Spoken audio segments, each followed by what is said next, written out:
Assalamualaikum warahmatullahi wabarakatuh. Kami dari kelompok 4 akan mempresentasikan tentang persekutuan hukum adat. Langsung saja dari pengertian hukum adat.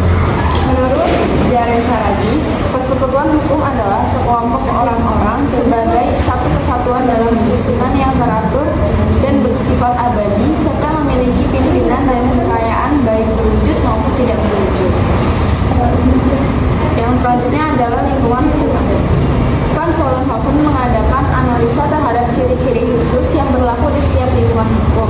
Ciri-ciri tersebut kemudian diujikan terhadap sistem-sistem hukum adat yang terdapat pada masyarakat di daerah-daerah yang semulanya diidentifikasikan sebagai tempat secara hipotesis yang diberi nama sebagai lingkungan hukum adat, sehingga menghasilkan lingkungan-lingkungan sebagai berikut.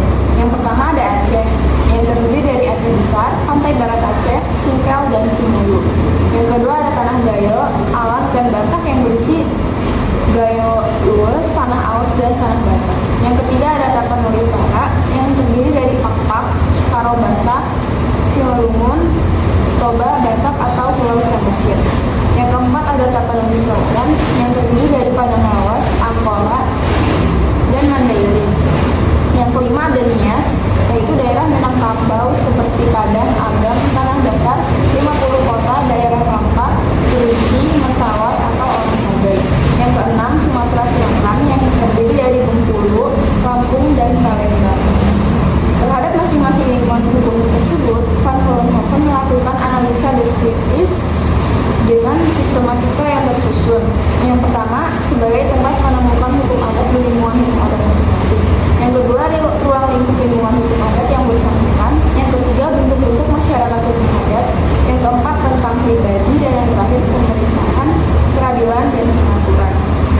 Lalu hukum adat masyarakat yang pertama adalah hukum keluargaan adat, lalu hukum perkawinan adat, hukum waris adat, hukum tanah adat, dan yang hukum hutang piutang adat, lalu hukum beli adat, sistem sanksi, dan yang terakhir perkembangan hukum adat. Jumlah suku bangsa yang ada terinci sebagai berikut: Sumatera 49 suku, Jawa 7 suku, Kalimantan 73 suku, Sulawesi 117 suku, Nusa Tenggara 30 suku, Maluku, Ambon 41 suku, Irian Jaya 49 suku. Struktur sosial masyarakat Indonesia. Selo Sumarjan menekankan pada faktor perbedaan kultur dari setiap suku bangsa yang menjadi titik tolak adanya suku masyarakat majemuk. Konsepsi tersebut di atas kemudian diperhalus dan diperluas dengan mengambil kriteria ciri-ciri struktur sosial kebudayaan sehingga menimbulkan klasifikasi 3 bentuk masyarakat sebagai berikut. Masyarakat dengan struktur sosial dan kebudayaan sederhana. Yang pertama, hubungan dalam keluarga dan dalam masyarakat setempat amat kuat. Lalu yang kedua, organisasi sosial pada pokoknya didasarkan atas adat istiadat yang terbentuk menurut tradisi. Masyarakat dengan struktur sosial dan kebudayaan media yang ciri-cirinya: pertama, hubungan dalam keluarga tetap kuat, tetapi hubungan dalam masyarakat setempat sudah mengendor dan menunjukkan gejala-gejala hubungan atas dasar perhitungan ekonomi. Yang kedua, adat istiadat masih dihormati, tetapi sikap masyarakat mulai terbuka buat pengaruh dari luar.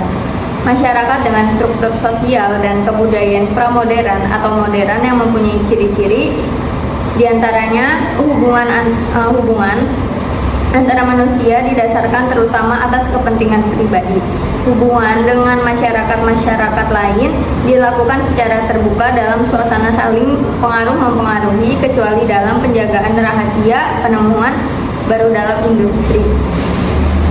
Kepercayaan kuat pada ilmu pengetahuan dan teknologi sebagai sarana untuk senantiasa meningkatkan kesejahteraan masyarakat. Yang terakhir, hukum yang berlalu pada pokok hukum tertulis yang amat kompleks adanya. Kesimpulan dari materi yang telah kita sampaikan yaitu persekutuan hukum menurut Jaren Saragi adalah kelompok teror organisir yang memiliki pimpinan, kekayaan, dan penetap di wilayah tertentu.